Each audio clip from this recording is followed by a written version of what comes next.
जय माता दी। ओम नमः शिवाय। प्रिय भक्तगणों, आज गुप्त नवरात्रि का दूसरा दिन है और आज माघ माह शुक्ल पक्ष की द्वितीया तिथि है। आज का दूसरा दिन गुप्त नवरात्रि की 10 महाविद्याओं में से माँ तारा को समर्पित है तथा 9 दुर्गा स्वरूपा माँ ब्रह्मचारिणी की पूजा की जाती है। मान्यता है कि जो मनुष्य इस दिन माँ ब्रह्मचारिणी माँ तारा की कथा का श्रवण करते हैं और पूजा व्रत करते हैं तो माता रानी उन भक्तों को भयंकर विपत्ति से मुक्ति दिलाती हैं। साथ ही लंबी उम्र का आशीर्वाद प्राप्त होता है। श्रवणकर्ता को सभी प्रकार के सुख प्राप्त होते हैं, कार्यों में सफलता मिलती है, व्यक्ति को लक्ष्य की प्राप्ति होती है तथा घर में सुख समृद्धि आती है। तो आज मैं सुना रही हूँ गुप्त नवरात्रि में सुनी जाने वाली माँ ब्रह्मचारिणी तथा माँ तारा की बड़ी ही दुर्लभ तथा पौराणिक कथा। तो आप सभी भक्तगण इन कथाओं को बड़ी श्रद्धा तथा प्रसन्न चित्त मन से सुनिएगा। साथ ही चैनल को सब्सक्राइब, वीडियो को लाइक, कमेंट में जय माता दी अवश्य ही लिखिएगा और बेल बटन को दबाना ना भूले। सर्वप्रथम आप सुनिए 10 महाविद्याओं में से एक माँ तारा की कथा महिमा। माँ तारा का रूप माँ काली के समकक्ष कहा जाता है, जिस कारण यह काली कुल में आती हैं। माँ का यह रूप भक्तों को आर्थिक क्षेत्र में उन्नति, जीवन में मोक्ष प्रदान करने वाला होता है। प्रिय भक्तों, यह कथा उस समय की है जब माता सती अपने पिता के घर जाने के लिए भगवान शिव से जिद करने लगती हैं, क्योंकि माता सती के पिता राजा दक्ष ने महायज्ञ करवाया था, उसमें शिव जी को बुलाया ही नहीं। अब यह खबर मिलते ही माता सती अकेले ही यज्ञ में जाना चाहती थी।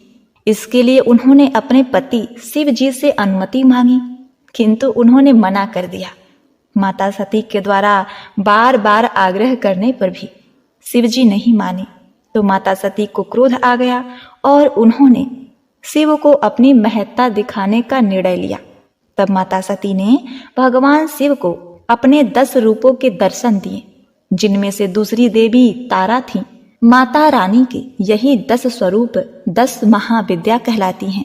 माँ काली व माँ तारा के रूप में कई समानताएं हैं, लेकिन कुछ चीजें हैं जो दोनों को अलग रूप प्रदान करती हैं। माँ तारा का वर्ण नीला है, जिस कारण इनका नाम नील सरस्वती भी कहते हैं। इनके सिर पर एक मुकुट है, जिस पर अर्ध चंद्रमा और केस खुले हुए बिखरे हुए हैं। मुख थोड़ा सा खुला हुआ और आश्चर्यचकित मुद्रा में है। माँ खुले मुख से हंसते हुए भी दिखाई देती हैं। गले में भगवान शिव के भांति सर्प लिपटे हुए हैं। माँ के 4 हाथ हैं, जिसमें से एक में खड्ग, दूसरे में तलवार, तीसरे में कमल का फूल व चौथे में कैंची पकड़ी हुई है। माँ के कुछ विभिन्न रूपों में उनके एक हाथ में तलवार के बजाय कटोरा पकड़े हुए दिखाई देती हैं, जिसे खप्पर कहते हैं। कुछ में उनकी जीभ थोड़ी सी बाहर निकली हुई दिखाई देती है, जिसमें से रक्त बह रहा होता है। तो कुछ में उनके हाथ में राक्षस की खोपड़ी भी पकड़ी गई है। माँ के गले में राक्षसों के कटे हुए सिर की माला है, तो नीचे वस्त्र के रूप में बाघ की खाल लपेटे हुए हैं। माँ का यह रूप भीषण होने के साथ साथ अपने भक्तों को अभय प्रदान करने वाला है। माँ तारा की एक कथा समुद्र मंथन से जुड़ी हुई है। सतयुग में देव दानवों के बीच जब समुद्र मंथन का कार्य चल रहा था, तब उसमें से अथाह मात्रा में विष निकला था। तब सृष्टि को उस विष के प्रभाव से बचाने के उद्देश्य से भगवान शिव ने उसे पी लिया था। उस विष का प्रभाव इतना ज्यादा था कि भगवान शिव की आंखों के आगे अंधेरा छाने लगा। वे मूर्छित होने ही वाले थे कि देवी दुर्गा ने माँ तारा का रूप धरा और भगवान शिव की माँ के रूप में उन्हें स्तनपान करवाया। माँ तारा के द्वारा स्तनपान करवाए जाने के कारण भगवान शिव के ऊपर विष का प्रभाव कम हुआ और वे पुनः चेतन अवस्था में आ गए। माँ तारा के इस कृत्य से उनका महत्व अत्यधिक बढ़ गया था तथा उन्हें भगवान शिव की माँ की उपाधि मिली थी। इस कारण भक्तगण माँ तारा को मातृत्व भाव से देखते हैं और उसी रूप में उनकी साधना करते हैं। माँ तारा का रूप अत्यंत भयंकर व डरावना लगता है, लेकिन वे बिल्कुल इसके विपरीत हैं। माँ तारा अपने भक्तों को इस भौतिक व सांसारिक दुखों से पार लगाती हैं या तारती हैं, जिस कारण इनका नाम तारा पड़ा। ऐसा कहा जाता है कि सर्वप्रथम महर्षि वशिष्ठ ने माँ तारा की आराधना की थी, इसीलिए तारा को वशिष्ठाराधिता तारा भी कहा जाता है। वशिष्ठ ने पहले भगवती तारा की आराधना वैदिक रीति से करनी आरंभ की, जो सफल नहीं हो सकी। उन्हें अदृश्य शक्ति में संकेत मिला कि वे तांत्रिक पद्धति के द्वारा उपासना करें। जब वशिष्ठ जी ने तांत्रिक पद्धति का आश्रय लिया, तब उन्हें सिद्धि प्राप्त हुई। प्रिय भक्तों, उग्र होने के कारण इन्हें उग्र तारा भी कहा जाता है। भयंकर से भयंकर कष्ट आदि से भी अपने भक्तों को यह देवी सुरक्षित रखती हैं, अतः उन्हें उग्र तारणी भी कहते हैं। माता रानी की जागरण कथा के अनुसार महाराजा दक्ष की 2 पुत्रियां तारा देवी और रुक्कम भगवती दुर्गा देवी की भक्ति में अटूट विश्वास रखती थीं। दोनों बहनें नियम पूर्वक एकादशी का व्रत किया करती थीं और माता रानी के जागरण में एक साथ दोनों भजन कीर्तन सुना करती थीं। एकादशी के दिन एक बार भूल से छोटी बहन रुक्कम ने मांस खा लिया। जब तारा देवी को पता लगा तो उन्हें रुक्कम पर बड़ा क्रोध आया और वह बोली कि तू तो मेरी बहन है, परंतु मनुष्य देह पाकर भी तूने नीच योनि के प्राणी जैसे कर्म किए हैं। एकादशी के दिन मनुष्य चावल तक नहीं खाता और तूने मांस खा लिया, इसीलिए तू छिपकली बनने योग्य है। मैं तुझे श्राप देती हूँ कि तू कीड़े मकोड़े खाने वाली छिपकली बन जा। बड़ी बहन के मुख से निकले शब्दों को रुक्कम ने स्वीकार किया और साथ ही प्रायश्चित का उपाय पूछा। तारा ने कहा, त्याग और परोपकार से सब पाप छूट जाते हैं। अब क्या था, दूसरे जन्म में तारा देवी इंद्रलोक की अप्सरा बनी और छोटी बहन रुक्कम छिपकली की योनि में प्रायश्चित का अवसर ढूंढने लगी। द्वापर युग में जब 5 पांडवों ने अश्वमेघ यज्ञ किया, तब उन्होंने दूत भेजकर दुर्वासा ऋषि सहित 33 कोटि देवी देवताओं को निमंत्रित किया। जब दूत दुर्वासा ऋषि के आंगन में निमंत्रण लेकर गया तो दुर्वासा ऋषि बोले, यदि 33 कोटि देवी देवता उस यज्ञ में भाग लेंगे तो मैं उसमें सम्मिलित नहीं हो सकता। दूत 33 कोटि देवी देवताओं को निमंत्रण देकर वापस पहुंचा और दुर्वासा ऋषि का सारा वृत्तांत पांडवों को सुनाया। जब यज्ञ शुरू हुआ, प्रिय भक्तों, जब यज्ञ शुरू हुआ तो 33 कोटि देवी देवता यज्ञ में भाग लेने आए, पर दुर्वासा ऋषि को यज्ञ में ना देखकर सभी ने पूछा कि ऋषिवर को क्यों नहीं बुलाया। इस पर पांडवों ने विनम्रता पूर्वक उत्तर दिया कि उन्हें निमंत्रण भेजा गया था, पर वह अहंकार के कारण नहीं आए। यज्ञ में पूजन हवन आदि समाप्त हुए। तत्पश्चात भोजन के लिए भंडारे की तैयारी होने लगी। दुर्वासा ऋषि ने जब देखा कि पांडवों ने उनकी अपेक्षा कर दी है, तो उन्होंने अत्यंत क्रोध करके पक्षी का रूप धारण करके और अपनी चोंच में एक मरा हुआ सर्प लेकर भंडारे में फेंक दिया, जिसका किसी को पता नहीं चला। वह सिर्फ खीर की कड़ाही में गिरकर छुप गया। एक छिपकली जो पिछले जन्म में तारा देवी की बहन रुक्कम थी तथा बहन के श्राप के कारण इस जन्म में छिपकली बनी है, वह सर्प का भंडारे में गिरना देख रही थी। उसे त्याग और परोपकार की शिक्षा अभी तक याद थी। वह भंडार घर की दीवार पर चिपकी और समय की प्रतीक्षा कर रही थी।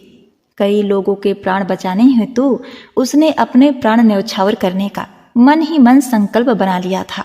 जब खीर भंडारे में दी जाने लगी, तब सबकी आंखों के सामने वह छिपकली दीवार से कूदकर खीर की कड़ाही में जा गिरी।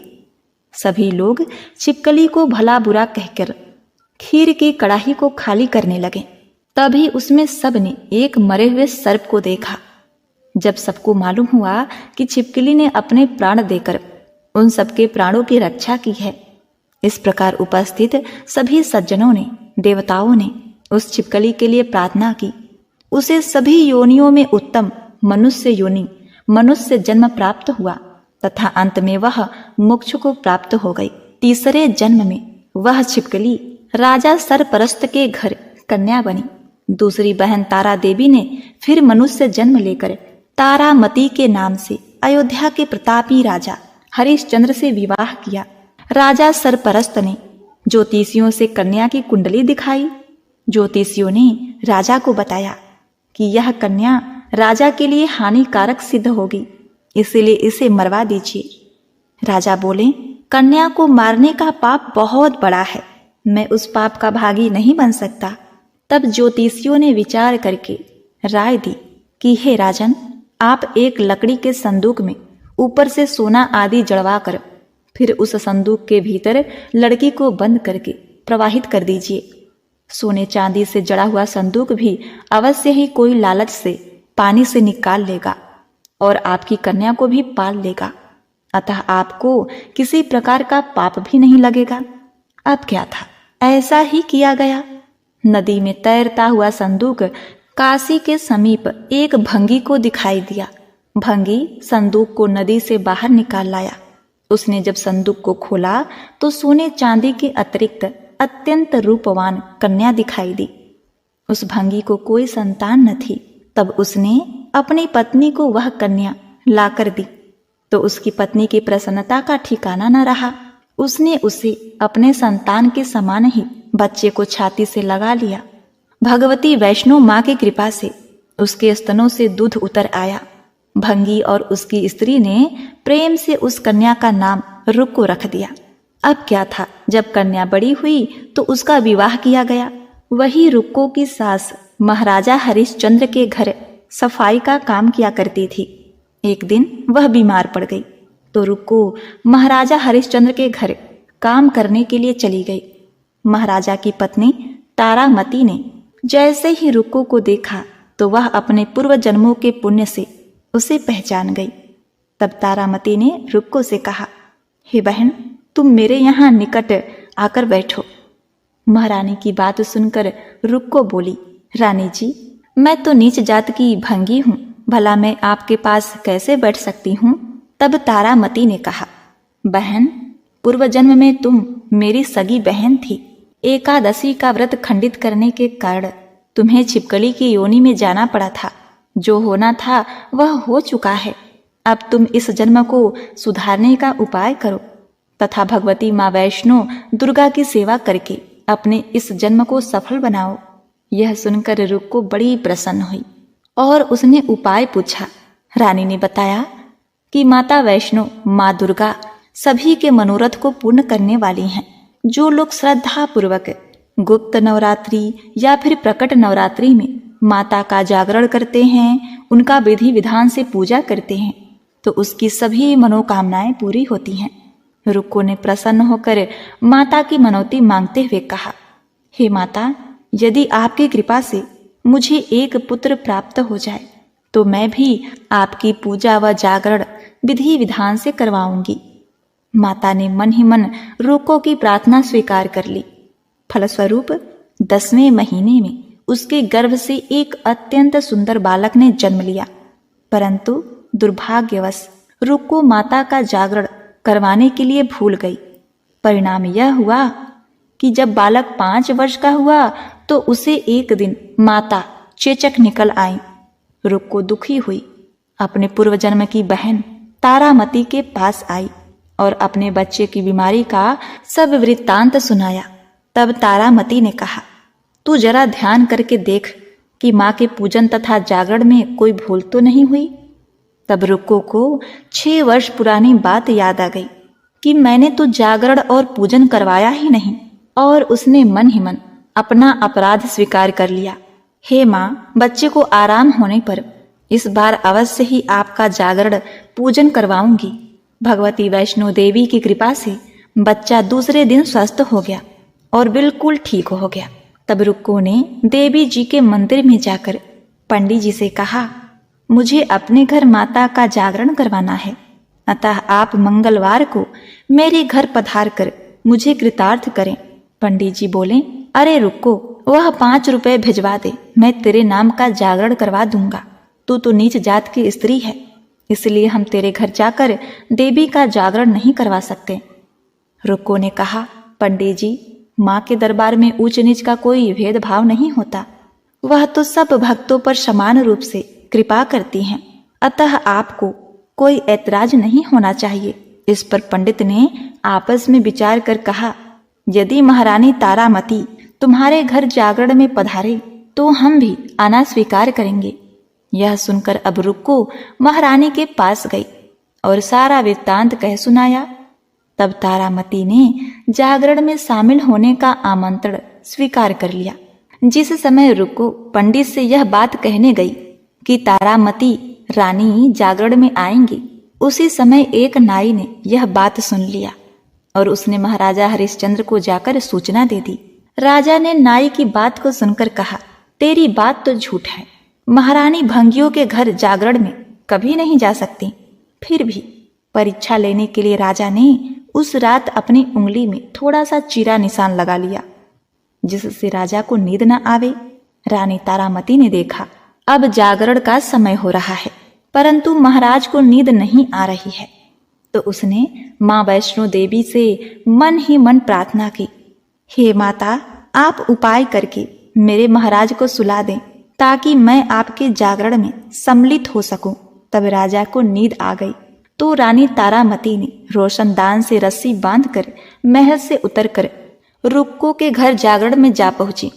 उस समय जल्दी के कारण रानी के हाथ से रेशमी रुमाल तथा पांव का एक पायल रास्ते में ही गिर पड़ा। उधर थोड़ी देर बाद राजा हरिश्चंद्र की नींद खुल गई। तब वह भी रानी का पता लगाने के लिए निकल पड़े। मार्ग में राजा ने पायल और रुमाल देखा तो रास्ते से वो दोनों चीजें उठाकर अपने पास रख लिया और जागरण वाले स्थान पर जा पहुंचे। जहां जागरण हो रहा था वहां एक कोने में चुपचाप बैठकर सब दृश्य देखने लगे।